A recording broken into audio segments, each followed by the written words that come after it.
নমস্কার বন্ধুরা, আপনারা দেখছেন পারফেক্ট পলিটিক্স, সাদা বাংলায় রাজনীতির কথা। শেষ পর্যন্ত 100 দিনের কাজের টাকা আদায়ের যে অভিযান কিংবা যে বিপ্লব, সেই বিপ্লব কিন্তু বন্ধ বা শেষ করে দিতে বাধ্য হলেন অভিষেক বন্দ্যোপাধ্যায়। অভিষেক বন্দ্যোপাধ্যায় এদিন রাজভবনে রাজ্যপাল সিভি আনন্দ বোসের সঙ্গে 20 মিনিটের বৈঠক মাত্র করার পর যেটা জানালেন, মিডিয়ায় যেটা খবর পাওয়া যাচ্ছে যে আপাতত তার এই যে কেন্দ্রের টাকা আদায়ের লড়াই, সেই লড়াই থেকে তিনি সরে দাঁড়াচ্ছেন এবং যদি রাজ্যপাল কোনো পদক্ষেপ না নেন তাহলে 1 নভেম্বর থেকে তৃণমূল ফের রাস্তায় নামবে, ফের প্রতিবাদ করবে, ফের বিক্ষোভ করবে। এখন এইখানে দাঁড়িয়ে যেটা প্রশ্ন উঠছে যে অভিষেক বন্দ্যোপাধ্যায়ের এই যে এত বড় একটা অভিযান, সেই অভিযানের পর এত কিছুর পর দিনের শেষে দাঁড়ালোটা কি?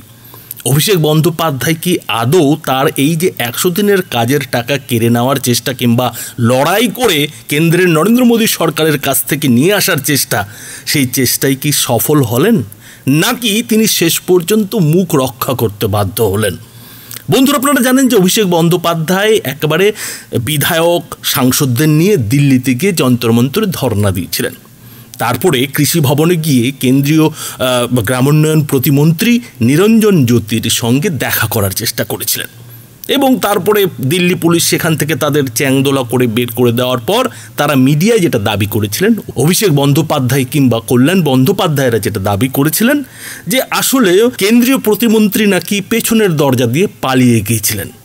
কিন্তু নিরঞ্জন জ্যোতি একেবারে কলকাতায় এসে বুক ঠুকে যখন জানিয়ে দিলেন যে তিনি কলকাতাতেই এই তৃণমূলের সঙ্গে অভিষেক বন্দ্যোপাধ্যায়দের সঙ্গে বৈঠক করতে প্রস্তুত এবং তিনি একেবারে পরিসংখ্যান কাগজপত্র নিয়ে এসছেন যে কোথায় 100 দিনের কাজের টাকার দুর্নীতি হয়েছে, কেন্দ্রীয় গ্রামোন্নয়ন আবাস যোজনার টাকায় দুর্নীতি হয়েছে, সেসব হিসাবপত্র নিয়ে এসেছেন এবং তিনি অভিষেক বন্দ্যোপাধ্যায়দের এই হিসেবটা দেখাতে চান। তারা যদি চান তাহলে তার সঙ্গে এই কলকাতাতেই বৈঠক করতে পারেন। কিন্তু নিরঞ্জন জ্যোতির এই যে একেবারে কলকাতায় এসে চ্যালেঞ্জ ছুড়ে দেওয়া, সেই চ্যালেঞ্জের জবাব কিন্তু অভিষেক বন্দ্যোপাধ্যায়রা সেই সময় দিতে পারেননি। বরং তারা উল্টো ছুড়ে যেটা জানিয়েছিলেন যে নিরঞ্জন জ্যোতি যদি বৈঠক করতে চায় তাহলে তাদের মঞ্চে এসে বৈঠক করুক, মানে রাজভবনের সামনে যে ধর্নার মঞ্চ তৃণমূলের, সেই তৃণমূলের মঞ্চে এসে বৈঠক করুক, তারা অন্য কোথাও বৈঠকের জন্য যাবেন না। অথচ এই অভিষেক বন্দ্যোপাধ্যায়রাই কিন্তু কেন্দ্রের টাকা ছিনিয়ে আনার জন্য দিল্লি গিয়েছিলেন। কিন্তু যখন কেন্দ্রীয় মন্ত্রী খোদ কলকাতায় এলেন তখন কিন্তু অভিষেক বন্দ্যোপাধ্যায়রা চুপ করে বসে থাকলেন এবং কেন্দ্রীয় প্রতিমন্ত্রী নিরঞ্জন জ্যোতি কলকাতা থেকে ফিরে গেলেন। এরপর অভিষেক বন্দ্যোপাধ্যায়রা রণকৌশল নিলেন যে না, রাজ্যপালের সঙ্গে তারা দেখা করবেন, রাজ্যপালের সঙ্গে দেখা করে কেন্দ্রের এই যে বকেয়া টাকা, সেই টাকা আদায়ের চেষ্টা করবেন। সেই সময় রাজ্যপাল রাজভবনে ছিলেন না, কলকাতায় ছিলেন না, তিনি উত্তরবঙ্গে গিয়েছিলেন বন্যা পরিস্থিতি খতিয়ে দেখতে। তো যেহেতু রাজ্যপাল রাজভবনে ছিলেন না, মিডিয়াতে তৃণমূলের নেতারা খেয়েই তুললেন যে আসলে রাজ্যপালও নাকি পালিয়ে বেড়াচ্ছেন। কিন্তু রাজ্যপাল যখন 4 দিন 5 দিন পরে উত্তরবঙ্গ থেকে ফিরে এলেন এবং তৃণমূলের নেতাদের সঙ্গে অভিষেক বন্দ্যোপাধ্যায়দের সঙ্গে যখন বৈঠক করলেন, সেই বৈঠকের শেষে সৌগত রায়রা বাইরে বেরিয়ে এসে মিডিয়ার সামনে যেটা বললেন, তাতে কিন্তু এটাই প্রশ্ন উঠছে যে এই 20 মিনিটের বৈঠকের জন্যই কি এত নাটক? রাজ্যপালকে শুধুমাত্র স্মারকলিপি দেওয়ার জন্যই কি তৃণমূল এত ছটফট করছিল? অভিষেক বন্দ্যোপাধ্যায়রা এত লড়াইয়ের হুঁশিয়ারি দিচ্ছিলেন? আর রাজ্যপালের সঙ্গে যদি দেখা করতেই হতো তাহলে দিল্লি গিয়ে এত নাটকের কি ছিল? অর্থাৎ ঘুরে ফিরে যেটা প্রশ্ন দাঁড়াচ্ছে যে অভিষেক বন্দ্যোপাধ্যায় দিল্লি অভিযানে ব্যর্থ হওয়ার পর কোথাও একটা কিন্তু মুখ রক্ষার জায়গা খুঁজছিলেন। আর সেই মুখ রক্ষাটা তিনি কোথায় করলেন? শেষ পর্যন্ত রাজভবনে রাজ্যপালের সঙ্গে দেখা করে তিনি কিন্তু সেই মুখ রক্ষাটা করলেন এবং মুখ রক্ষার পর তিনি যেটা জানালেন, কল্যাণ বন্দ্যোপাধ্যায়ের পরামর্শে নাকি তিনি যেটা ঘোষণা করলেন যে আপাতত 31 অক্টোবর পর্যন্ত এই যে 100 দিনের কাজের টাকা আদায়ের লড়াই, সেই লড়াই স্থগিত রাখা হলো। 31 অক্টোবর পর্যন্ত যদি রাজ্যপাল কোনো পদক্ষেপ না করেন তাহলে 1 নভেম্বর থেকে তৃণমূল আবার পথে নামবে, তৃণমূল আবার লড়াইয়ে নামবে। কিন্তু এইখানে যেটা মজার কথা হলো যে সেই লড়াইটা অর্থাৎ 1 নভেম্বর থেকে যে লড়াইটা শুরু হবে সেই লড়াই কিন্তু অভিষেক বন্দ্যোপাধ্যায় নেতৃত্ব দেবেন না। সেই লড়াইয়ের নেতৃত্ব দেবেন খোদ তৃণমূল নেত্রী মমতা বন্দ্যোপাধ্যায়, যিনি কিনা এখন পায়ের ব্যথায় কাতর হয়ে বাড়িতে পড়ে রয়েছেন, চিকিৎসা করাচ্ছেন। আর ঠিক এই জায়গাটাতেই অনেকেই যেটা প্রশ্ন তুলছেন যে তাহলে এই যে 100 দিনের বকেয়া টাকা আদায়ের অভিষেক বন্দ্যোপাধ্যায়ের লড়াই, সেই লড়াই কি ব্যর্থ হয়ে গেল, শূন্য হয়ে গেল? আর যদি শূন্য নাই হয় তাহলে অভিষেক বন্দ্যোপাধ্যায় এই লড়াইয়ে এই রাজ্যপালের সঙ্গে 20 মিনিট বৈঠক করেই কেন এই স্থগিতাদেশ ঘোষণা করলেন, কেন লড়াইটা থামিয়ে দিলেন? আর যদি পুজোর এই কটা দিনের জন্য যদি অভিষেক বন্দ্যোপাধ্যায় তার লড়াই একটু বিরতি দিয়েই থাকেন, তাহলে 1 নভেম্বর থেকে যে লড়াইটা নতুন করে শুরু করার কথা এদিন তিনি জানালেন, সেটা তো নেতৃত্ব দেওয়ার কথা তারই, কিন্তু তিনি নেতৃত্ব না দিয়ে মমতা বন্দ্যোপাধ্যায় নাকি নেতৃত্ব দেবেন। অর্থাৎ মমতা বন্দ্যোপাধ্যায় বেশ বুঝতে পেরেছেন যে অভিষেক বন্দ্যোপাধ্যায়কে দিয়ে আর যাই হোক কেন্দ্রের এই যে বকেয়া টাকা, সেই টাকা আদায়ের লড়াইটা ঠিক জমছে না। আর জমছে না বলেই কিন্তু তিনি শেষ পর্যন্ত মাঠে নামার একটা সিদ্ধান্ত নিয়ে ফেললেন, এবং এই সিদ্ধান্তেই কিন্তু নতুন করে অভিষেক বন্দ্যোপাধ্যায়ের যে লড়াই করার ক্ষমতা, সেই ক্ষমতা কিন্তু প্রশ্ন তুলে দিল। যে প্রশ্নটা কিন্তু বারবার বিরোধী দলনেতা শুভেন্দু অধিকারী করেন, যে অভিষেক বন্দ্যোপাধ্যায় বিরোধী হিসেবে কিংবা রাজনীতিতে যেহেতু লড়াই কখনো করেননি, তিনি যেহেতু লিফটে করে প্যারাশুটে করে এসে তৃণমূলে নেমেছেন, যখন তৃণমূল বাংলায় ক্ষমতায় চলে এসছে তখন যেহেতু এসে তিনি তৃণমূলের নেতা হয়েছেন, ফলে লড়াই কাকে বলে, পুলিশের সঙ্গে ধস্তাধস্তি কাকে বলে, এইটা তো তিনি আর জানেন না। আর সেই শুভেন্দু অধিকারীর যে দাবি, সেই দাবিটাই কিন্তু কোথাও যেন সত্যি হয়ে গেল।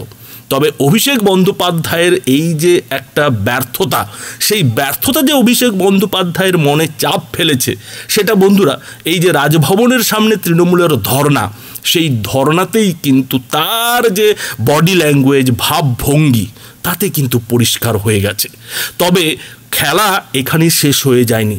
অভিষেক বন্দ্যোপাধ্যায় শুধু ব্যর্থই হয়েছেন এমনটা কিন্তু নয়। অনেক রাজনৈতিক বিশ্লেষক যেটা বলছেন যে অভিষেক বন্দ্যোপাধ্যায় আসলে রাজনৈতিক একটা বড় ভুল চাল দিয়েছেন। আর সেই ভুল চালটা হচ্ছে যে যেভাবে তিনি আগ বাড়িয়ে কেন্দ্রের নরেন্দ্র মোদী সরকারের বিরুদ্ধে লড়তে গিয়ে দিল্লি গিয়ে একেবারে কেন্দ্রীয় মন্ত্রীকে ঘিরে ধরার চেষ্টা করেছেন, তাতে যেটা উল্টো দিকে হয়েছে যে সিবিআই ইডি কিন্তু নতুন করে জেগে উঠেছে এবং তৃণমূলের বিরুদ্ধে কিন্তু একেবারে অভিযান শুরু করে দিয়েছে। আর এখানেই অনেক রাজনৈতিক বিশ্লেষক যেটা বলছেন যে এটা কিন্তু তৃণমূলের ভাবা উচিত ছিল যে ইট ছুড়লে পাটকেলটাও খেতে হবে, কিন্তু অভিষেক বন্দ্যোপাধ্যায় হয়তো এতটা ভাবেননি। তিনি ভাবতে পারেননি যে এভাবে তার যে দিল্লিতে গিয়ে কেন্দ্রীয় প্রতিমন্ত্রী কিংবা কেন্দ্রীয় মন্ত্রীদের ঘিরে ধরা, তার একটা পাল্টা চাল বিজেপি এটাও দেবে। যদিও পুরো তদন্ত, ইডি সিবিআইয়ের তদন্ত সমস্ত কিছুই কোর্টের পর্যবেক্ষণে হচ্ছে, কিন্তু তৃণমূল নেতারাই দাবি করছেন যে আসলে অভিষেক বন্দ্যোপাধ্যায়ের যেহেতু এই 100 দিনের কাজের টাকা কিংবা কেন্দ্রের বকেয়া টাকা আদায়ের জন্য অভিযানে নেমেছেন, সেই কারণে নাকি ইডি সিবিআই জেগে উঠেছে। এখন তৃণমূলের নেতাদের কথা যদি সত্যি হয়, তর্কের খাতিরে যদি সত্যি ধরা হয়, তাহলে কিন্তু অভিষেক বন্দ্যোপাধ্যায়ের এই যে 100 দিনের কাজের টাকা আদায়ের অভিযান, তার কিন্তু উল্টো দিকে যেটা দেখা যাচ্ছে যে তার এই রণকৌশলের ফলে, তার এই পদক্ষেপের ফলে কিন্তু তৃণমূল নতুন করে বিপাকে পড়েছে। ইডি এবং সিবিআই জেগে উঠে কিন্তু তৃণমূলকে নতুন করে অস্বস্তিতে ফেলছে। আর সেই অস্বস্তির মুখোমুখি হচ্ছেন কারা? খাদ্যমন্ত্রী রথীন ঘোষ, পুর নগরায়ণ মন্ত্রী ফিরহাদ ববি হাকিম, এবং ফিরহাদ ববি হাকিম তো একেবারে ক্ষোভ উগড়ে দিলেন। এখন ক্ষোভ উগড়াতে গিয়ে তিনি অনেক কথাই বললেন, কিন্তু অভিষেক বন্দ্যোপাধ্যায়ের এই যে রণকৌশল কিংবা অভিষেক বন্দ্যোপাধ্যায়ের এই যে রাজনৈতিক চাল, তার ফলেও যে এটা ঘটছে সেটাও কিন্তু তিনি হাবে ভাবে বুঝিয়ে দিলেন। তবে অনেকে এই কথাও বলছেন যে হয়তো অভিষেক বন্দ্যোপাধ্যায় ভেবেছিলেন খেলার রেজাল্টটা একটু অন্য ধরনের হবে। তিনি ভেবেছিলেন যে এক ঢিলে 2 পাখি মারা যাবে। একদিকে কেন্দ্রের বিরুদ্ধে বকেয়া টাকা আদায়ের লড়াইকে সামনে রেখে কিংবা মানুষকে বুঝিয়ে যেটা করা যাবে, যে গ্রাম বাংলার মানুষকে বোঝানো যাবে যে তৃণমূল লড়াইটা অন্তত করছে। উল্টো দিকে পাশাপাশি হয়তো অভিষেক বন্দ্যোপাধ্যায় এটাও ভেবেছিলেন যে এই লড়াইয়ের আড়ালে সিবিআই কিংবা ইডির যে জিজ্ঞাসাবাদের ডাক, সেই ডাকটাও তিনি কিছুদিন পিছিয়ে দিতে পারবেন। কিন্তু ঘটনাচক্রে বাস্তবে যেটা দেখা গেল যে হলো কিন্তু তার ঠিক উল্টো। খোদ অভিষেক বন্দ্যোপাধ্যায় বন্দ্যোপাধ্যায়ও কিন্তু নতুন করে ইডির ডাক পেয়ে গেলেন। নিয়োগ দুর্নীতির জিজ্ঞাসাবাদে তার পুরো পরিবারকেই ডেকে পাঠানো হলো এবং এখন যেটা দাঁড়াচ্ছে যে অভিষেক বন্দ্যোপাধ্যায় এই যে তার বকেয়া টাকা আদায়ের লড়াই, সেই লড়াইয়ে তো বিরতি দিলেন, কিন্তু ইডির এই যে ডাক, এই যে ইডির নিয়োগ দুর্নীতিতে তলব, সেটা তিনি সামাল দেবেন কি করে? আর এই জায়গাটা কিন্তু মমতা বন্দ্যোপাধ্যায় বেশ বুঝতে পারছেন যে অভিষেক বন্দ্যোপাধ্যায় কোথাও একটা চালে ভুল করেছেন। অভিষেক বন্দ্যোপাধ্যায় আগ বাড়িয়ে খেলতে গিয়ে কোথাও একটা বড় রকমের কিন্তু ফেঁসে গেছেন। আর তার থেকে শেষ পর্যন্ত উদ্ধার তাকেই করতে হবে, তাকেই মাঠে নামতে হবে। এবং সেই কারণেই হয়তো 1 নভেম্বর থেকে তিনি তৃণমূলের হয়ে নতুন করে ইনিংস শুরু করার একটা কথা কিন্তু এদিন অভিষেক বন্দ্যোপাধ্যায়কে দিয়ে ঘোষণা করিয়ে দিলেন। এখন দেখার যে রাজ্যপাল সিভি আনন্দ বোস তিনি তো তৃণমূলের প্রতিনিধিদের সঙ্গে দেখা করার পর, বৈঠক করার পর দিল্লি ছুটে গেলেন। দিল্লিতে নাকি তাকে কেন্দ্রীয় স্বরাষ্ট্রমন্ত্রী অমিত শাহ তলব করেছেন।